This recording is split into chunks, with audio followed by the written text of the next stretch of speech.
On July 17, 2019, outside Istanbul's Palace of Justice, a celebration greeted human rights activist Şebnem Fincancı. Her 3-year ordeal was finally over. She was acquitted of spreading terrorist propaganda, a crime that carried a multi-year prison sentence. Bu zamandır ilk defa böyle güzel bir haber alıyoruz değil mi arkadaşlar? Sürekli cezalar çıkıyor. Hani bazen erteliyorlar falan ama sonuçta bir ceza veriliyor insanlara işlemedikleri suçlar nedeniyle. The High Court's verdict was unexpected and proof that the Erdogan government's crackdown on dissent and press freedom has not silenced everyone. The charges against Fincancı resulted from her involvement with an opposition newspaper that focused on Turkey's Kurdish issue. Since the mid-1980s, the Turkish army has fought the militant Kurdish group, the PKK, which seeks to establish an independent state in southeast Turkey. The conflict has killed 40,000 civilians and wounded untold numbers more. It's also given rise to anti-terrorism laws that control how the Turkish press reports on Kurdish matters. Anyone writing on the Kurdish issue who wrote with a sympathetic tone could potentially be accused of terrorism. The opposition newspaper, Ozgur Gündem, had covered issues related to the ethnic Kurdish minority since 1992, and because of it, endured relentless pressure from Turkish authorities. The Erdogan government in 1 year launched 260 legal investigations against the newspaper and arrested members of its staff to keep it from publishing. On May 3, 2016, International Press Freedom Day, Ozgur Gündem launched a campaign promoting freedom of expression. More than 50 supporters of press freedom volunteered to serve as guest editors for a day to support the newspaper. Şebnem Fincancı was one of them. The main reason for us to act as a guest editor was to raise awareness against the Kurdish issues, the atrocities in the Kurdish region. The Ozgur Gündem buildings have been bombed, burned down, and many of the journalists have been arrested and detained or have been killed. The government responded to the Freedom of Expression campaign by arresting many of the one-day editors, including Fincancı. On June 20th, 2016, she began a 10-day stay in prison prior to being charged with spreading terrorist propaganda. Fincancı's detention, along with the jailing of other Ozgur Gündem guest editors, sparked protests.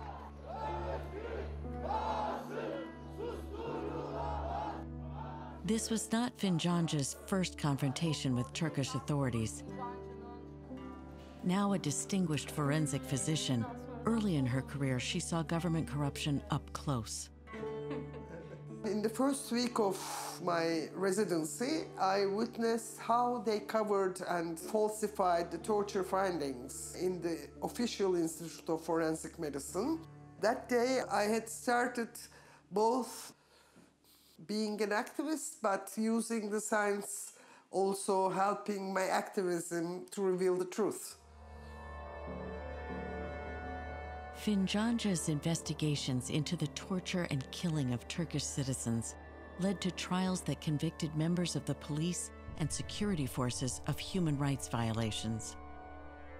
She later helped develop the United Nations standards for researching and documenting evidence of torture, known as the Istanbul Protocol. Mücadelenizin devamcısı olmayı sürdüreceğiz.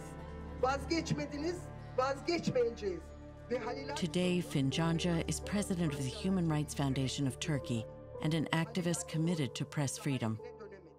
It is not acceptable to send the journalists in the prison. That is the situation. And can we accept this? Of course not.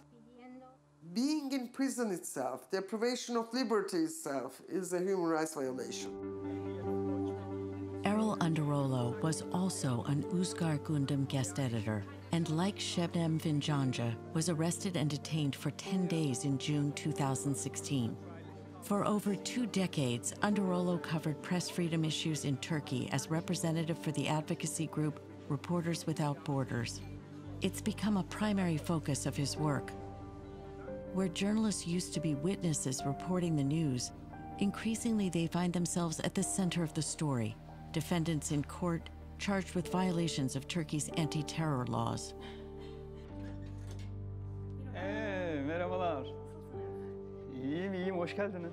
Underoğlu is well known in Turkey's press community and often helps foreign journalists to navigate the country's constricted media environment. His tireless support of press freedom extends to all journalists, regardless of their political affiliation or viewpoint. Gazeteciliğe 96 yılında başladığımdan beri ben İslami yayından giden gazetelere de destek oldum.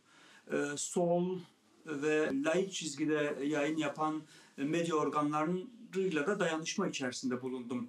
Dolayısıyla benim bugün Ozgur Gündem gazetesiyle dayanışmam kadar normal bir şey olamaz. Tutuklananlardan Şebnem Kuru Fincancısı. The arrests of Underoğlu and Fincanca were seen as part of the Erdogan government's efforts to intimidate not only journalists, but anyone advocating for them. The outcome of their trial, which began in November 2016, would reveal the level of persecution in Turkey. The trial went on for months and then years without a decision. On April 16, 2019, 2.5 years after the start of the trial, Errol and his wife Serpil left their apartment and walked to the courthouse for the 11th hearing. There, Errol met a friend and spoke about the court's impending decision. I expect conviction. I expect for sure conviction. So I think, the current application, said 1.5 years of prison. A year and a half in prison for supporting press freedom.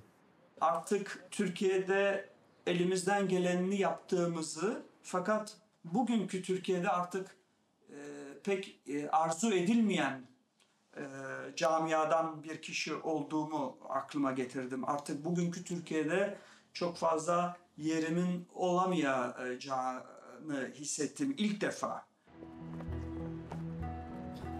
Later that day, the court delayed its decision, once again prolonging Underoğlu's uncertainty. Then came July 17, 2019, the day the court announced its decision. Errol was away at the time. At the scene, his co-defendant Şebnem spoke not only for herself and Underoğlu, but for all the journalists still awaiting trial. Evet, bu ülkede terör kavramı, terörist kavramı ters yüz edilmiş durumda. Aslında bizler bu ülkenin daha iyi olması için uğraş verirken, insanlar yaşasın, gençlerimiz ölmesin diye mücadele ederken teröristlikle yaftalanan biz oluyoruz. Teröristin gerçek, bazen... In Turkey, this is the new normal. But these two activists are unwilling to give up on their country and its future. Gelecekte Türkiye demokratik dünyada bir yere sahip olduğu zaman bizim bu yaşadıklarımız her birisi bu toplumun bütünleşmesi, uzlaşması ve geleceği daha iyi kurgulamak için geçmişe dair bir deneyim olarak görmesini diliyorum. I consider it my duty as a human being for other human beings to realize a better world and struggle for this better world. And I'm sure the humanity will be successful at that.